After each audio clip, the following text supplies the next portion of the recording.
Добро вечер и добре дојдовте во најновото издание на Лица, кое што се враќа на фреквенцијата на 1 ТВ по куса пауза. Паузата не значеше дека емисијата повеќе нема да постои, туку напротив, по оваа пауза почнуваме, односно продолжуваме во истото темпо да бидеме, се надевам, уште поинтересни, поатрактивни и вредни за вашето внимание. Изминатите неколку денови имавте прилика да видите низ нашите промотивни реклами за тоа, односно да видите кој е вечерва гостин во ова издание на Лица. Неговото име е Примислав Димовски, тој е повеќе кратен шампион на Македонија во бокс, но од 2002 година па навака човек кој што е професионален војник, односно професионален полицаец, а од 2016 година е начело на единицата Алфи, единица за прв одговор и интервенција. Добро вечер за Примислав. Добро вечер, имаше мали грешки, ама понатака ќе ги... Во годините ли? Па не сум во континуитет од 2016 навака начело на Алфите, имаше мали прекини, ама... Добро, тоа не е грешка, ако се знае колку мал беше тој прекин, а од 2016 кога стануваш начело на Алфите, некако се знаеше дека и после тој прекин ќе останеш на начело на оваа единица. Примислав, ако не се лажам, барем во живо, прв пат вака на телевизија. А како спортиста имаш настапи, много добра позиција. Како шеф на Алфи, ова е второ интервју, а во живо прво. Да. Во живо, знам дека е прво, затоа и нагласив дека прв пат во живо. Ова емисија во која што ние се обидуваме малку и приватното да го чепнеме, да ги чепнеме и чувствата, но да зборуваме и за тоа што е примарно, односно за тоа по кое што нашите гости се познати во пошироката јавност. Па, мислам дека добро е што е тако форматот на емисијата, затоа што ако беше стрикно за Алфите или за МВР да збориме и немаше да има многу. Добро, ние малку ќе шараме сега. Тоа не значи дека нема да зборуваме за Алфите. Тоа не значи дека нема да зборуваме за некои дискутабилни, да ги наречам, моменти, денови и ситуации во кои што си имал прилика да учествуваш во изминатиот период. Алфите се единица која што е формирана 2005 година. Точно. Еве јас лично ќе кажам дека во периодот кога беше формирана се создаде една аура околу таа единица, дека се опасни момци од скопскиот асфалт и дека сите ние треба да се плашиме од Алфите. Па кога веќе Тогаш ти си припадник на единицата за брзо распределување, ЕБР си тогаш. А потоа во СЗ Тигар. Како и да е, специфичноста на ситуацијата тогаш, 2005 мора да се напомене, затоа што беше позвоен период, имаше голема стапка на уличен криминал во Скопје и буквално формирањето на единицата беше оправдано затоа што за краток временски период таа стапка на криминал драстично се намали, барем за тие години. Односно тогашниот министер Љубомир Михајловски Џанго со овластувања како министер има право да формира привремени единици, така и беше формирана единицата како привремена единица за да се справи со тогаш големата стапка на уличен криминал. Како што реков, беше оправдано, се намали стапката на криминал и понатака продолжи да функционира единицата на начин како што функционираше. За тоа можеме и покасно во емисијата, како и да е, значи оправдано е формирањето на единицата тогаш. Да, јас ќе се закачам за тој дел кој што го кажав во прашањето, а тоа е дека требаше сите да се плашиме, реков, од тие момци, дека тие момци сеат страв, буквално дека, нели, обичниот полицаец и Алфа се две различни категории, дека овие се пострашните. Стравот беше наменет повеќе за криминалците, поточно, не и за граѓаните. И понатака, нели, тој влеан страв и во граѓаните се преточи во нешто друго што не треба и сега активно работиме на еден реверзибилен процес, нели, граѓаните да не се плашат повеќе од Алфите, а криминалците да продолжат да се плашат. Значи сега се уште трае периодот на поправање на тоа што е имидж на оваа единица, ако не се лажам. Па може да кажам, да, се уште трае. Се уште трае. Но дали оди успешно? Па да, еве, само ќе кажам една бројка во однос на поднесени преставки против припадници активности на единицата, кои може да за 3 години да се избројат на прсти од една рака и помалку од тоа. Така да за мене тоа е со оглед на преставките и жалбите по плаките во минатото. Бројката е многу да, намалена. Да, насока на подобрување на имиджот. Сега на таа позиција си скоро 3 години. Ајде со таа мала пауза која сакаш да ја нагласуваш. Во овие 3 години велиш дека една од задачите ти е да работиш токму на враќање на респектот кон оваа единица. Како од позиција на прв човек на група од колку 150, ако не се лажам, плюс минус припадници на оваа единица, како ти успева тоа досега, што мислиш? Вака се, значи најпрво ми олеснува што е заложба генерална и на политичкото раководство и на министерот и директорот, враќање на довербата нели на полицијата кај граѓаните. И во насока на тоа, јас како начело на таа единица, по тие насоки работам, може би малку и повеќе работам отколку другите, затоа што па сериозно беше нарушен имиджот во еден период на Алфите. Така има работа, не дека нема, но пак кажувам, не само бројките, туку можеби и вие тоа ќе кажете, како ги перцепираат денеска граѓаните, како ги перцепираат активностите на единицата. Јас сум отворен и сакам да слушам и од обичните граѓани што се случува на улиците, како работат полицајците и во насока на тоа правиме и мерки, активности, напори, сето тоа да се подобри, да биде на едно ниво, на една европска, западноевропска нели држава, затоа што се стремиме да идеме натака. Еве сега нема да се врзувам за тоа во кој период од нејзиното формирање до денеска постоја приказните, односно многумина веруваа во тоа дека единицата Алфи е некаде на работ со криминалот, дека тука имаме припадници кои што се на работ, нели, се полицајци, но во слободно време или додека се полицајци се и од другата страна на законот. Тоа беа приказни. Да. Па потоа имавме колку се брутални при интервенциите, дали ги пречекаруваат своите овластувања и така натаму. Значи, без некои факти и докази не би сакал да зборувам, тоа да, беа шпекулации одредени. Покарактеристични се некои други злоупотреби кои се трудиме да ги ставиме на минимум. Значи, единицата има широки овластувања во однос на другите полициски станици и полициски служби, има право на територија на цел град, односно на цело подрачје на сектор за внатрешни работи Скопје да применува полициски овластувања, општи полициски овластувања, што значи, еве, на пример, може сега да застанат на неколку пунктови точки припадниците и буквално све живо и диво да легитимираат и да претресуваат. И сега јас од позиција нели на началник да ги анализирам работите, колку тоа ќе има ефекта према криминалот, а како ќе биде ефектот према граѓаните.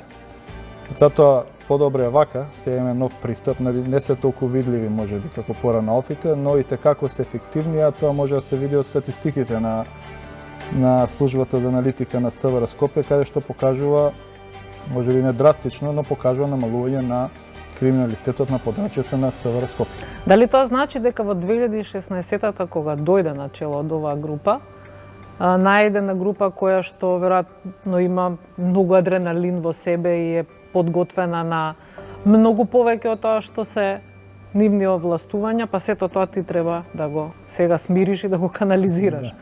Точно имаше такви моменти, но сето тоа беше во контекст на општата политичка ситуација тогаш и таа, да кажам, година 2016 славна година, сите беа сконцентрирани на политичките случувања. Значи, можеби, ја некојаш знам на шала да кажам, кога се вака избори, кампањи, дури и криминалитетот се намалува, можеби криминалците се уклучени Имат работа. Имат работа. Така да таа година никој не внимаваше толку на криминалот, ајде во наводници, сите буквално беа сконцентрирани на политичката криза, на политичките случувања, а точно е таа единица, односно единицата Алфа беше во жижата, да кажам, на сите тие политички случувања и навистина имав тешка задача да ја одржам мирна состојбата. Имаше конфронтација голема тогаш, па и внатре во единицата и добро е што не настана некој инцидент за кој буквално ќе ни се смеја, можеби, односно ќе ми се смеја мене како началник на таа единица. Помина секако што помина без поголеми инциденти, барем натре во единицата, што се случуваше во државата знаеме сите. Како и да тоа е позади нас, сега веќе се вртиме кон Да, вистинска јас знам дека реформа. твојата функција и овластувања нема да ти дозвола да зборуваме многу во детали, но ќе зборуваме за една сепак некакви состојби, ќе се обидеме да ги објасниме и да дадеме барем груба слика за тоа како некои нешта се одвивале, а ние, да речем, како граѓани и наблюдувачи на тоа што беше наше политичко секојдневие, не сме имале поим дека се случувале таму некаде зад кулисите. Затоа ќе зборуваме и за крвавиот четврток, за тоа каде е примислав за време на случувањата во собранието, но за да дојдеме некако тековно до таму и да ги зборуваме овие детали за кои што пред малку зборував, ќе треба, поточно сакам да се вратиме малку наназад. Дете боксер од Скопскиот асфалт, кое што потекнува од која населба, од кое скопско мало? Јас сум од Визбегово, таму живеев до пред 10 години и беше едно убаво... Скопска периферија. Да, периферија, убаво населено место, нешто помеѓу село и населба, не беше село ни населба и убаво мирно место кое повеќе не е тоа, поради најверојатно индустријската зона таму. Веќе се направија и многу куќи, многу доселеници, не е веќе тоа што беше. Таму израснав, а сега моментално живеам во Аеродром, претходно во Карпуши. Кога почнуваш да боксуваш? На 13 години во автокоманда, значи, иако живеев во Избегово, родителите работеа 20 родители во автокоманда и затоа што почнав таму да идам на училиште основно во Стив Наумов автокоманда, а боксерскиот клуб беше многу блиску до моето школо и на 13 годишна возраст почнав да ги посетувам тренинзите во боксерскиот клуб Скопје. Тогаш беше тренер Руждија Калач, тогаш и до крај тренери. Во раководството на клубот беше и познатиот Живко Дуковски, тоа се две познати имиња во боксерскиот спорт. И од таму буквално се почнува. А зошто бокс воопшто, пример? Сега ќе кажеш дека географски беше близко до училиштето. Не само тоа, не. Ја бев се одлучив да тренирам некој боречки спорт. А зошто бокс? Можеби затоа што не се наплаќаше тогаш. Мислам, затоа што за карате и други спортови имаше чланарина, па тука не се наплаќаше, а и не идеше секој. Значи, сепак боксот е специфичен спорт. Не може баш секој, не дека е кој знае што, но не баш секој се нафаќа да биде боксер и тоа беше предизвик. Така ме следи таа карма мене цел живот. Сакам нешто што не може другите. Така и се нафатив и за позиција, но за тоа подоцна. Така.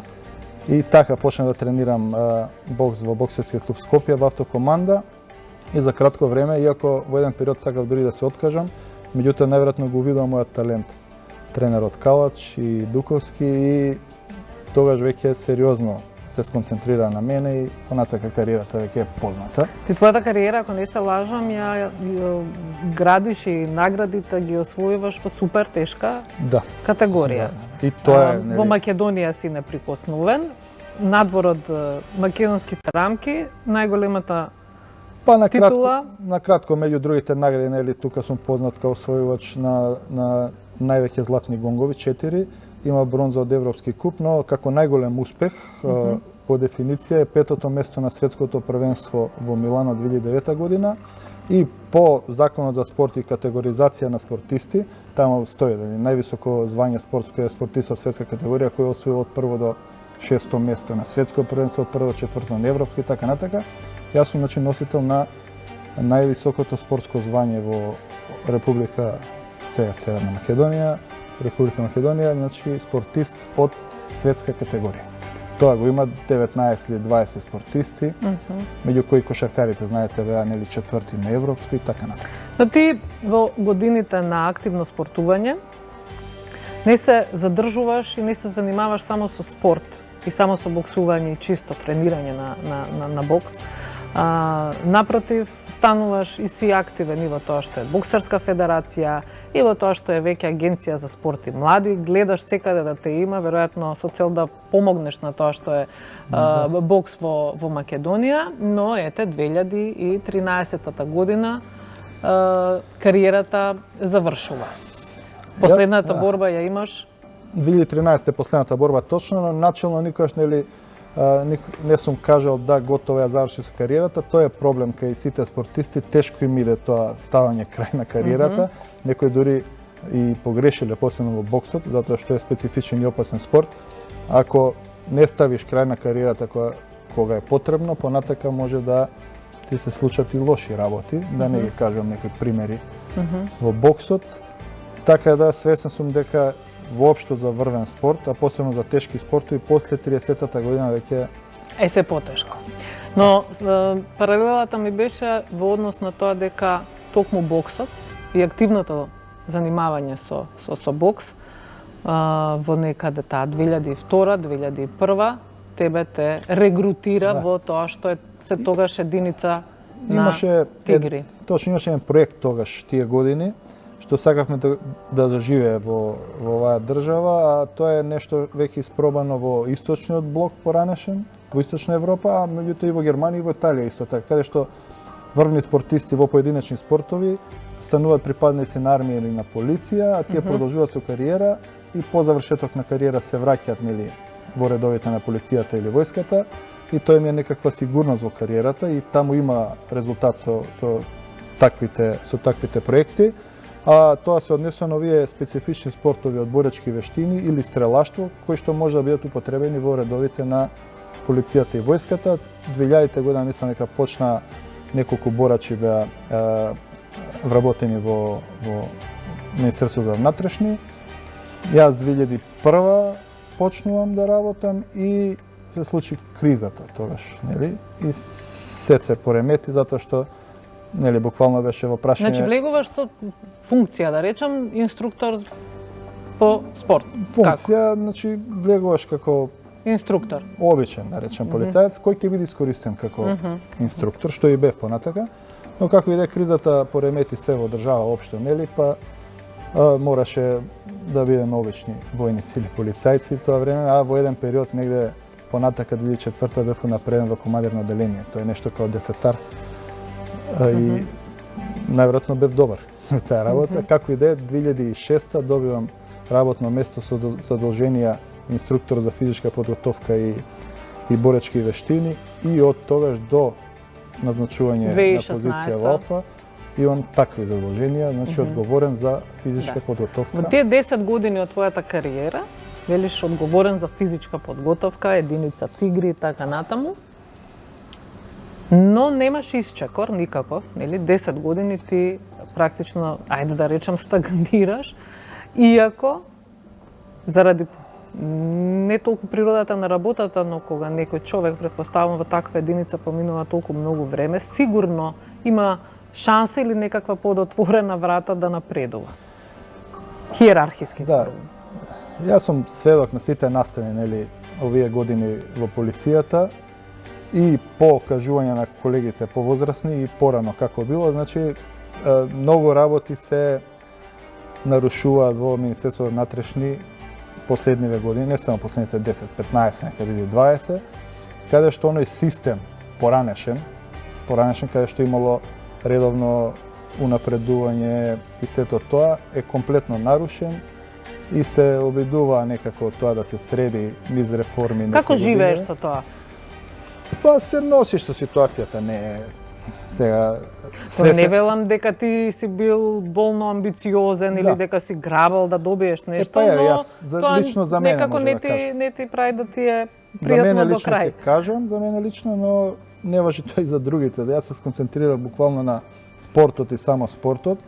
Паралелно ми беше многу важна кариерата спортска.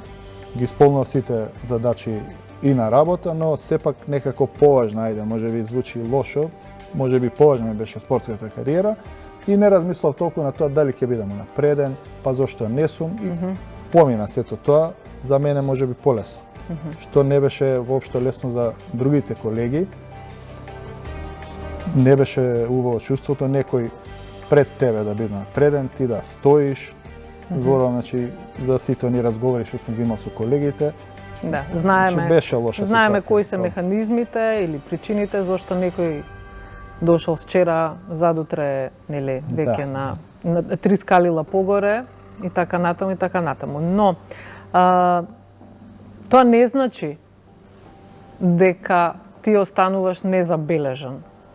Од тогаш, да речем, и тоа што е актуелна власт, и тоа што тебе тогаш ти се надлежни, нели, по хиерархија, над тебе командири, команданти, сега да не ги погрешам, ти си повеќе или помалку трн во окото, иако реално немаш некоја функција или пак можност нешто битно да пореметиш.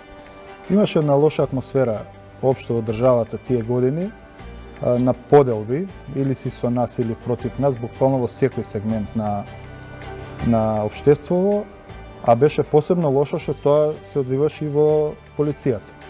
Значи, ти ако не си со одредена група, не покажеш блискост, да искачаш можеби во град со нив, да седиш во кафана, да ги споделуваш разговорите, да се согласуваш со нив, автоматски стануваш некој кој е против нив можеби. И од таа гледна точка, да, не сум можел секоја што се да се согласам, без разлика кој да ми е соговорник и пријател на какви да е позиција. Бев малце така по-храбар во наводници, можеби поради спортот, пак ќе кажам. И така ми беше спортот и јас се смета за веќе етаблиран. Не ми требаше мене позиција за да бидам познат, веќе бев познат како спортиста и како таков осеќав и должност да бидам малце по-свој, по-праведен и да не негде се натурам да припаднам негде во некое друштво, си бев свој. Тоа што си бев свој, да, на моменти ми создаваше непријатности. Например? Па, не сакам да ја нагласувам таа ситуација, имаше една ситуација, бев стопиран поради контрола од колеги, баш од единицата Алфа и иако ги знам и сум работел со дел од нив заедно, затоа што повеќето припадници на Алфа беа поранешни припадници на СЗ или ЕБР. Почувствува ситуација како да бараат било што да најдат во моментот за да ја бидам приведен во полициска станица и тоа да биде резултат затоа што сепак најверојатно ме смета мене за крупна риба во наводници.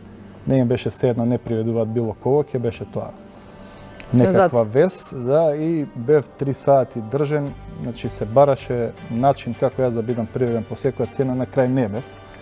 И да бев, ќе беше тоа незаконски секако. И почувствував, лошо се почувствува тогаш, посебно што тоа го прават некои мои пријатели, колеги со кои сум немал ништо лошо. И тогаш буквално на своја кожа за прв пат почувствував таква лоша ситуација. Нешто што всушност се одвиваше со годините. И вие се, нели, жртва на некои такви лоши моменти што се случува во државата и иако работното место полициски службеници такво да мора да се грижи за непристрасност и професионалност во работата, некои работи едноставно не може да не ги искоментираш. Па како и да звучиш. Знам дека сега, поготово денеска, многу етикети ми лепат мене, но тогаш беше таква ситуација да ја мисля дека е должност на секој, посебно на таков граѓанин или почитуван во општеството како спортиста или било каков општествен работник, беше должност да кажеш дека нешто не чини. Но многу и нели молча тогаш и така помина периодот. 2016-та, кога се формира таа техничка влада во која Оливер Спасовски 2015-та, 16-15. Тука се тие со прекинот како иде.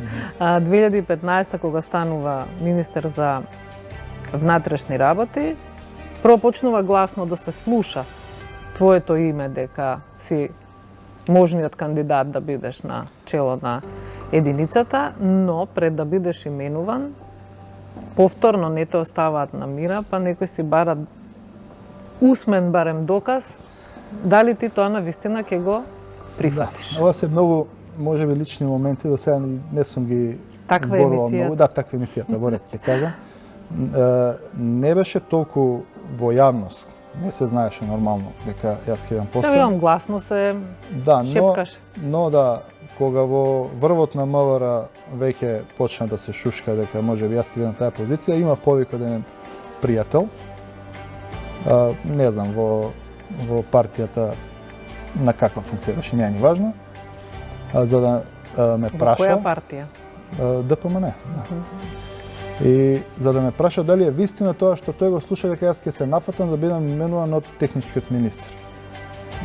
Да се осигура, не знам, можеби имаше... Не му се Па, можеби верувало. сакаше да ме предомисли, не знам. Не знам, јас кажав да, вистина не треба уште нешто да кажам. Не, нема потреба и така заврши тој разговор. Не придавам особено значење, меѓутоа ми е криво затоа што се работи за исто близок пријател. Како ја прифаќаш таа покана понуда? Тогаш? Од Да. да бидеш на чело на Алфите? Па како што кажам, значи веќе од порано многу работи иде во погрешен правец, можеби во општество воопшто. Ма не, сега, знаеш како повеќе те прашувам дали ти треба 3 дена, 5 дена, 3 минути или 2 сати за да донесеш одлука? После бомбите ни 5 минути не ми треба. После се тоа што излезе на виделина, да, нешто се знаеше, нешто не знам, но после сето тоа што исплива на површина и не требаше многу размислување и буквално, значи имам разговарано со колегите кои исто влеговме во оваа приказка дека можеше и лошо да заврши по нас се тоа, ја лично за мене кажувам. Меѓутоа знаев ја во секој момент дека сум на страната на правдата. Без разлика како да завршеше. Ја имав непријатни моменти, нели? Кривични пријави за време на техничката влада и така натака. Меѓутоа не се поколебав во ниеден момент затоа што знаев дека сум на страната на правдата тогаш во тој период. И затоа одлуката уште 100 пати да се врати времето ќе биде таа. Истата. Но сликата и тоа што ти го доживуваш во тие први денови, први месеци, нели потоа престанува техничката влада, па 2016-та стануваш на начело на Алфите, сега веќе во нетехничка влада и така натаму, тоа што со кое се соочуваш прво кога доаѓаш во Алфите, секако прво имаш свој колега кој што тоа го работел пред тебе. Тоа е Ивица Анчевски Пук. Така. Човек со кој претпоставувам исто како колеги се познава. Тебе да речеме првата таа релација која е, дали постоеше, иако веројатно го знаеме одговорот, расположение да ти се можеби објасни начинот на работа, да се расчисти какви команди даваш ти, какви можеби тој како замени, како техничката зборува. Во техничката, така е. И како ти на крајот од денот заработуваш толку кривични пријави, додека си прв човек на Алфите во техничката влада? Од почитуван граѓанин и спортиста на оваа држава, во рок од месец дена заработив 5 кривични пријави, така не сам 5 да. Така. Ајде да видиме со што се соочуваш кога е во прашање твојот претходник, начинот на комуникација, работа и така натаму. Па јас долго се познавам и пред да бидеме колеги во МВР со Анчевски. Од претходно, тој како тинејџер дојде исто така во мојот боксерски клуб, јас кај што бев и тој да тренира и мислам дека одбоксува неколку борби. Не беше лош, меѓутоа рано прекина и тие денови, да не кажам, и дружевме, го прифативме, имаше семејна трагедија тогаш како мал и така го се здруживме, сите гледавме со симпатија кон него. Траеше тоа, потоа станавме колеги во единица за брзо спредување, работевме заедно. Може би Тоа се вели како се познаете 100 години. да, долго се познаваме и продолжија тие, да кажам, пријателски релации, но од кога замина во единицата Алфа, немавме толку контакти, се до овие превирања политички. Првиот момент ви го кажав, тоа беше она моje запирање од страна на Алфите, нели? И потоа веќе во техничките влади веќе на ножво наводници работава. Сега ти му беше него надреден, ти беше... Па во прв момент ја бев таму началник, тој беше прераспределен на друго место, а потоа нели понови закон за технички влади, началникот го именува така, да. министерот. Но дали постоеше таа основна комуникација? Мене тоа ми беше прашањето, колку е те? Тешка комуникација беше. Тешка и лично ја доживам така непријатно, затоа што со некој кога се познаш толку години, но ете се изгради имидж како што се изгради за себе, за жал. И беше во функција, буквално тогаш. Тој самиот признава во неколку моменти кога сме разговарали дека он е војник и тоа за мене беше тој е послушник на некого, така. И имаше своји задачи, своја функција, тие задачи се косеа со оние задачи кои беа мои. Конфронтацијата постоеше. Добро, јас пак ќе се навратам на почеток на емисијата, добро и што не испадна нешто полошо. Добро заврши. Добро. Зашто се кривичните пријави? Па мислам дека беше тоа шала, една смеење во целото министерство која случна зашто се за злоупотреба на службена положба и за малтретирање во вршење на служба. А што е малтретирањето? Јас на еден состанок малце погласно така викав на еден починет. Тој потоа донесе еден куп документација од психијатар дека бил многу потресен да и не можел да спие и со сето тоа, со цела таа документација идат во обвинителство и предистржна постапка се покрена против мене и замислете, поради сето тоа обвинителот побара кај судија на претходна постапка да се изречат мерки на предпазливост за мене, за тоа. Сега може да замислите за каков правосуден систем се работеше. Всушност, вие и добро знаете, за жал. И добро знаете, за жал. Но ете, заврши како што заврши. Пак ќе кажам, добро, затоа што добро, ама за сите добро. Ние бевме тие што сакавме промени кон подобро, а во овие промени кон подобро, овие промени подобри ги уживаат и оние кои беа против овие промени. И они сега ништо не им фали. Овој период на техничка влада, реално, барем во професионална смисла, тебе те носи многу турбуленции. Еве, како што кажуваш, тоа ниту те поколебало, ниту те натерало да помислиш, нели, што ми требаше ова и така натаму. Но тоа што е твоја работа, е работа со овие луѓе, со оваа единица. Колку ти воопшто успеваш да допреш до нив, колку примислав воопшто го прифаќаат како некој нов лидер кој што треба да им ги дава новите задачи кои што во тоа време, предпоставувам, битно се разликуваат од задачите што ги дава претходникот. Има две работи кои многу ми олесна во вршење на функцијата. Едната е мојот личен кредибилитет како почитуван спортиста и честен човек, кој имаше добри односи со сите. Втората работа е што и насоките од врвот, од политичкиот врв, беа буквално работата по закон и гледај сите други да ја работат така работата. Што е многу, многу важно. Тоа се насоки кои што ги добиваш ти како професионалец. Но што е со ова што се случува внатре?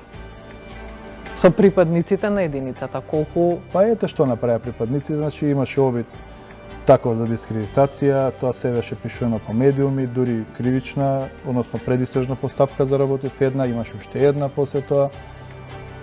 Што да кажам за тие колеги? Не знам, навистина, разочаран. Многу сум разочаран од тоа. Значи може ние да имаме и кавги и сето тоа, па да не кажам ајде и тепачка, не дај Боже, ама на ваков начин, но пак на крајот не ги обвинувам толку нив, толку ги обвинувам оние што го возможиле тоа. Тој полицаец не би можел сам тоа да го направи. Се знае кој може сето тоа да го среди преку правосудните органи. За злоупотребата на алфите во политички цели, за тоа каде е примислав за време на крвавиот четврток, сега ќе се вратиме на тоа, и за тоа кога примислав лично оди на интервенција како прв човек на алфите, веднаш по рекламите. Останете со нас.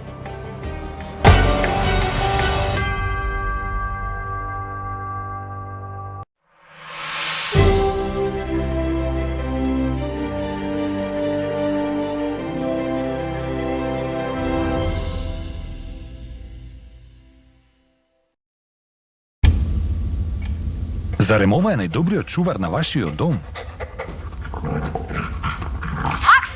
Макс, не тоа! Има попаметно решение. Доаѓаме дома. Направете го вашиот дом паметен со Smart Home. Користете ја технологијата за добро. Само за вас, од 8 до 21 април, купувајте со Поен Плюс картичката на Тинекс и добијте 3 пати повеќе. Млечно чоколадо Дорина, 250 грама, 115 денари, плюс 150 поени. Негазирана вода Јана, литар и половина, 25 денари, плюс 50 поени. Тоалетна хартија Перфекс, 119 денари, плюс 100 поени на вашата Поен Плюс картичка. Купувајте во Тинекс и онлайн. Посетете ја нашата нова интернет продавница на e-tinex.mk и испазарете во само неколку чекори. Тинекс, со еден клик до дома.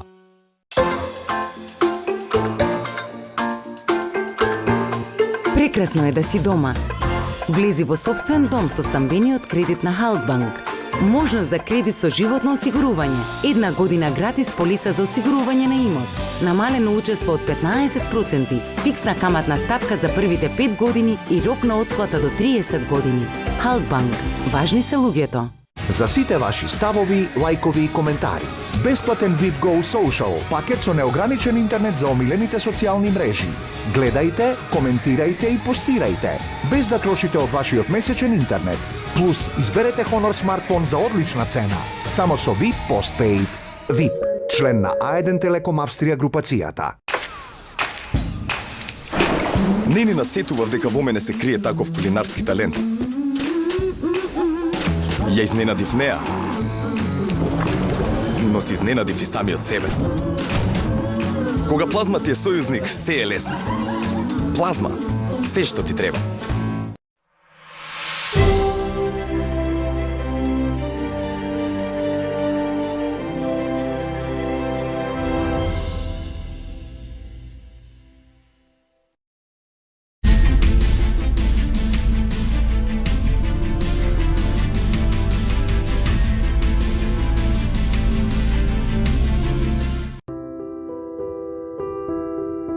Гласаа за нив и беа изневерени.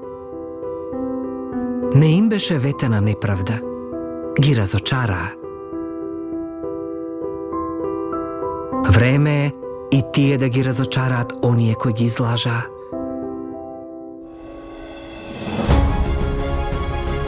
Време е за повисоки пензии. За квалитетно здравство. И за ветувања кои се остваруваат. Време е за повисоки плати. Вредните да работат без уцени. И иднината на младите да биде во татковината. Време е да се раскине со оние кои излажаа. Време е за почит и правда. Време е за Македонија.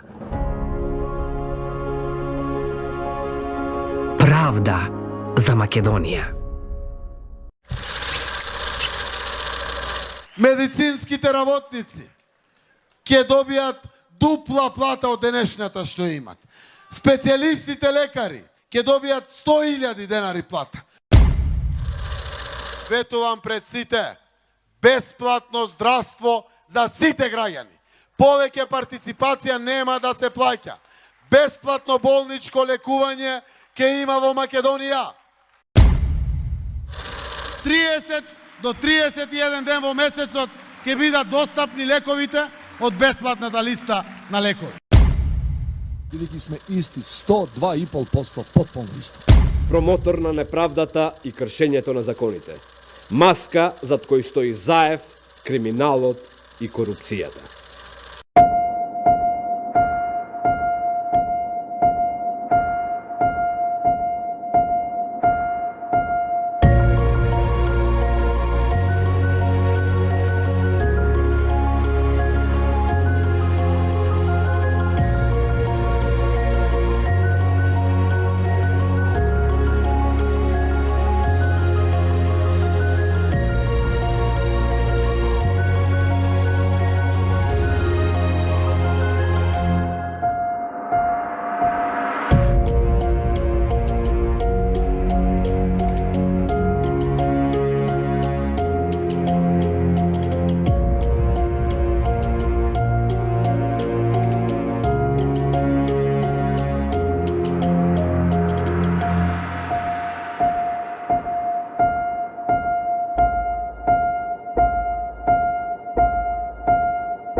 Заедно напред, Стево Пендаровски за председател. Заокружи број 3.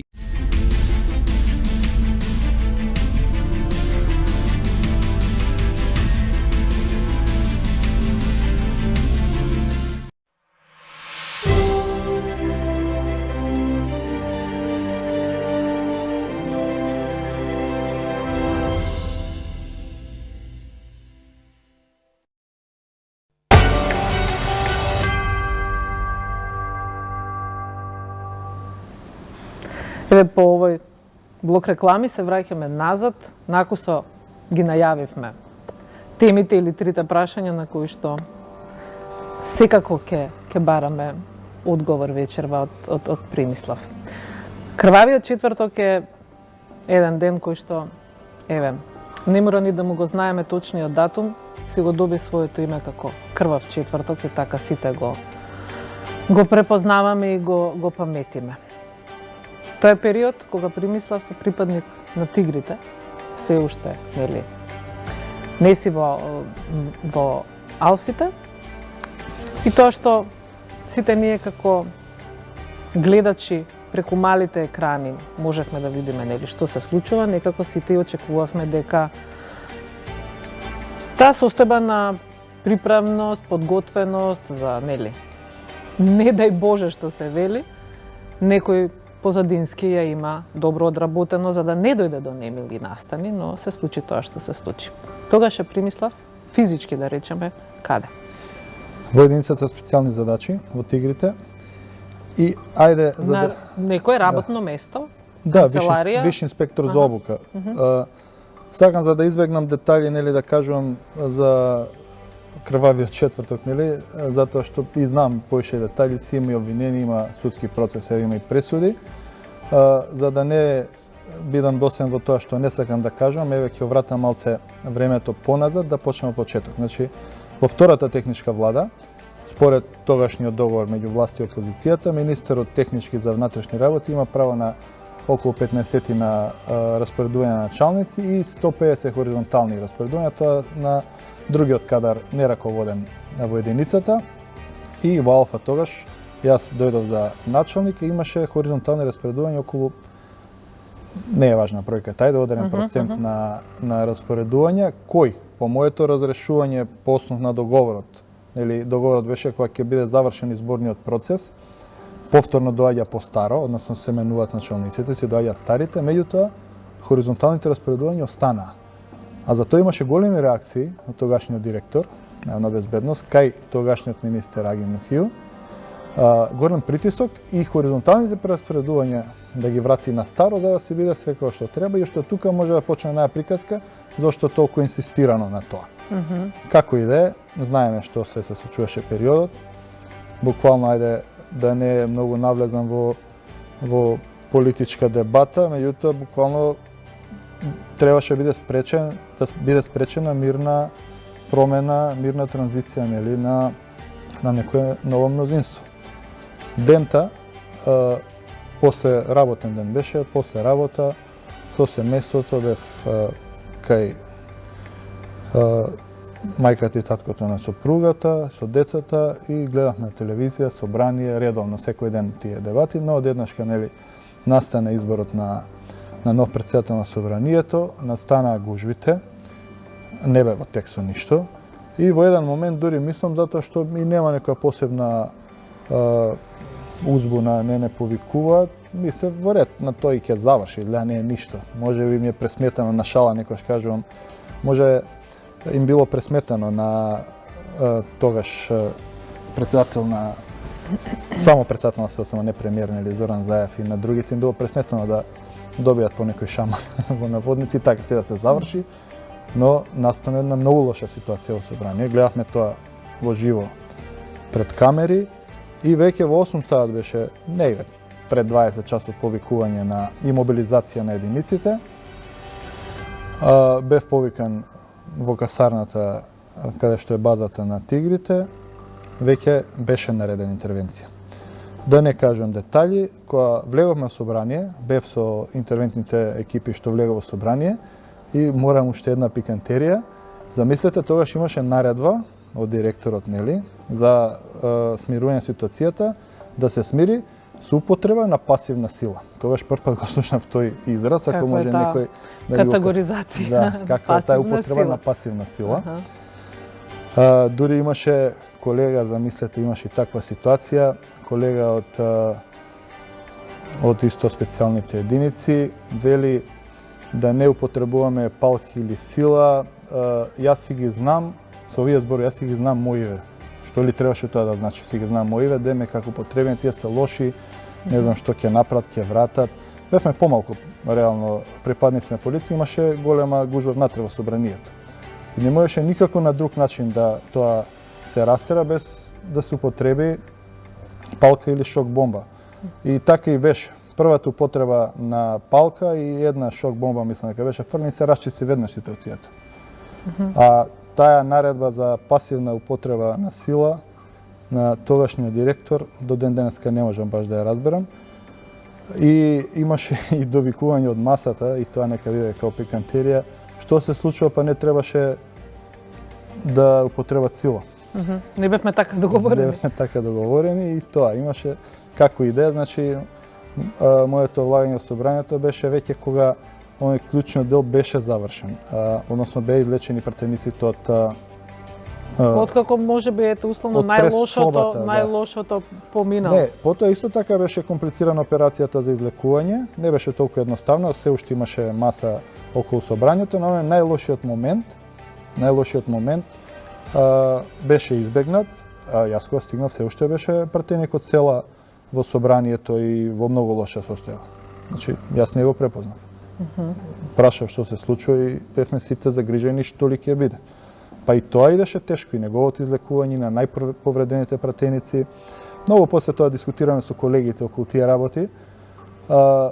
Не дека сега сакам да не испадне додворување, но тогаш сега премиерот, тогаш нели претседател на СДСМ само Зоран Заев, во ниеден момент, можете да вратите сите нели снимки од тоа, во ниеден момент не повика да биде одбранет од приврзаници на партијата или од приврзаници на полицијата кои се на негова страна. Во ниеден момент не повика, а може би требаше, нели, затоа што редовната полиција и не реагираше таму што беа распоредени. Значи, се грижеше на вистина да не ескалира ситуацијата. И разговараме со колеги, значи ако во еден момент некои колеги се обида да постапат тогаш без наредба да го спасуваат, а овие другиве што можеби има друго нешто во глава, тоа ќе осватеа како незаконско, па можеше се што да настане, или па приврзаници на СДСМ да дојдат во собрание да го излечат сега премиерот. Да, може такво сценарио и да било посакувано, не е важно да не влагаме теории на заговор. Како и да е, беше навистина тензично и опасно, но ајде добро заврши, колку што може да се каже. Дека добро се заврши, но остана печатокот и горчината кај мене и кај многу колеги, дека имаше таму колеги покрај оние инструирани на нешто, имаше колеги кои не постапува Замислете, значи. Стоја мирно. Стоја мирно, тие не се глупави, фала Богу. Тие анализира и покрај неговите полициски задачи за било кого да се работи да го одбрани, а не па за пратеник во Народно собрание, тие стоја и калкулираа, се вика, може би овие ќе победат, па да ја да не се инволвирам, ќе си стојам на страна, да. И тие колеги до ден денеска не може да ги разберам. Значи во ред нема конфронтации, помирување нека и сето тоа, но не сме се заборави дека имаш и такви колеги. И еве сега имам прилика тука јавно и секогаш кога седам во друштво и некаде го споменувам тој момент со цел, барем со цел да не се повтори веќе никогаш. Не може да има полицаец кој нема да реагира и нема да ги применува основните овластувања, посебно кога е во прашање човечки живот. Во случајов и човечки живот на народен пратеник. Така. Реков и нема да останеме должни за одговор на прашањето кога примислав од позиција на прв човек на Алфите, би излегол лично на интервенција. Со оглед на тоа што ти како алфа припадник, нели, не си бил никогаш, туку доаѓаш веднаш на позицијата прв човек на Алфите. Претходно си припадник на други единици. При тоа зад нас имаме период кога се апсеа високи функционери на претходната власт. Точно. Како раководен кадар, началник на единица, моите задолженија се да раководам, да командувам со некоја акција, не баш директно да бидам да учествувам, но поради специфичноста на многу ситуации уште во техничката влада, па до ден денеска, се со цел можеби охрабрување, покажување на луѓето дека тоа што се прави е како што треба и законски, на специфични акции во наводници со висок ризик, не значи висок ризик терористички напад или нешто, него може би висок политички ризик, односно ако се лица кои имале високи политички функции, тогаш јас сум тој првиот, за да не помислат луѓето дека јас сум тој што ќе седи некаде, па ако нешто настане, тие ќе се одговарат, нели, јас ќе се повикам на тоа, па не знам ја, вие бевте таму доле, што сте правеле, не знам, за тоа. Тоа е по правилник или по твој избор? Па е мој избор пред се, но да, и јас сум исто полициски службеник со овластување. И мислам дека ние не споменуваме некои други акции, специфични ситуации што се одвивале во држава, мислам дека командантот или началникот на единица во специфични ситуации треба да е доле. Со колегите. Треба да е доле, затоа што тоа ќе ги поттикне и другите да работат. Лоше е помислат, имаш и таква една ситуација кога раководството е некаде, а луѓето доле буквално гинат на терен. Тоа не треба да се случи, да, не би коментирал. Но тоа не треба да се случува и мислам дека ова што го работаме е исправно, барем во овие специфични ситуации, мислам дека благодарни се пред се колегите на тоа, затоа што јас сум тој што одговара за таа акција. Не ги оставам тие што се подчинети под мене да горат. И сега за крај не може да не ги поставиме, да го поставиме последното прашање, поточно прашање во кое што вклопувам две работи. Откако си начело на Алфите, имаше една ситуација кога ти замерија дека си ослободил веќе приведено лице затоа што лично си го познавал, го привеле колегите, па си се појавил и си го ослободил. И второто дека со службено возило си бил во Охрид. Мора да кажам дека ми е драго што се постави на вие прашања, затоа што без вакви прашања па ќе помислат дека гледачите да ние договорен интервју, сега само промоција моја. Вака, околу првиот случај, значи имав конфронтација со тогашниот заменик министер во техничката влада, не сум ослободил лице кое било приведено за кривично дело. Делото за кое, прво не го ни познавам тоа лице што беше приведено, делото за кое беше приведено беше прекршок, обичен прекршок. По закон за оружје да, носење на лептир ножи, тие ножиња, знаете, во джеп носил, по закон за оружје да, тоа е прекршок, но што е спорното? Законот вели ако се движи негде по улица, нели, ако е застанат, па има ноже во него, му следи прекршок, меѓутоа лице било во кола внатре, па од кога му рекле излези надвор, сега имаш ножи, така малце спорно беше тоа, иначе може да проведите слободно, баш имаше една таква ситуација и внатрешната контрола во однос на представка за таква активност кажа дека не може да има прекршок како бил натер кола. Не е важно, овие детали не се не толку важни. Сакам да кажам, тоа е минорен случај, никаков, кој ствари се употреби, се актуализира за да бидам дискредитиран. Јас тогаш како началник во техничка влада и околу тоа дури е веќе и смешно се. А службеното возило? Со службеното возило точно така. Значи, јас користам службено возило по правилник донесен од министерот, не овој министер сега, Оливер Спасовски, од многу други претходни министри, во кој влагам во уредбата за користење на службено возило 24 сата. И што се случува сега? Дојдам се у ситуација да објаснувам каде сум бил службено, нешто што можеби не треба да кажувам. Имаше една ситуација лице од Охрид со лице од Скопје, уште во историја, не ни кажувам кои се лицата, кои и беа имаше испроведена акција тука во едно скопско село каде што требаше да бидат приведени, не беа приведени, не е важно. И сега јас треба да кажам дека сум бил во Охрид за да разговарам со охридскиот началник или било што. Мислам, баш у лоша ситуација сме доведени денеска, а само да ви го кажам еве случај со министерката за правда Рената Десковска, вчера искочили завчера слика, каде што наводно службено возило користи, за да после се испостави дека возилото е приватно, воопшто не е службено. Но тоа е денешницата, ги прифаќаме предизвици и ќе одговараме на се. Слободно нека сликат, нека даваат во портали, барем за мене кажувам, си работам по правилници и по закони како што треба и немам никаква потреба да злоупотребувам службена кола за било што. Навистина не ми е на нивото тоа, ви кажувам, јас и претходно кажав, јас сум веќе етаблиран во делот на спортот и почитувам граѓани во оваа држава и не ми треба никаква посебна функција за да се исполнам. Уште докажуваш, така. Примислав, ние дојдовме до крајот. Ова беа 60 на минути разговор. Ете се обидовме малку да ја приближиме и работата на единицата, но и за тоа што е примислав и единицата кога станува збор, нели, професионално како предизвик, како потреба да се променат нештата и така натаму. Многу работи остана за жал неодговорени, односно прашањата немаме време да ги поставиме, но секогаш постои следна прилика. Се надевам ќе ме повикате. Да, втор дел. Ти благодарам за вечерашното интервју. Благодарам и вас. Вам ви благодариме на вниманието и се гледаме повторно за 7 дена, а сега останете со програмата на 1 ТВ.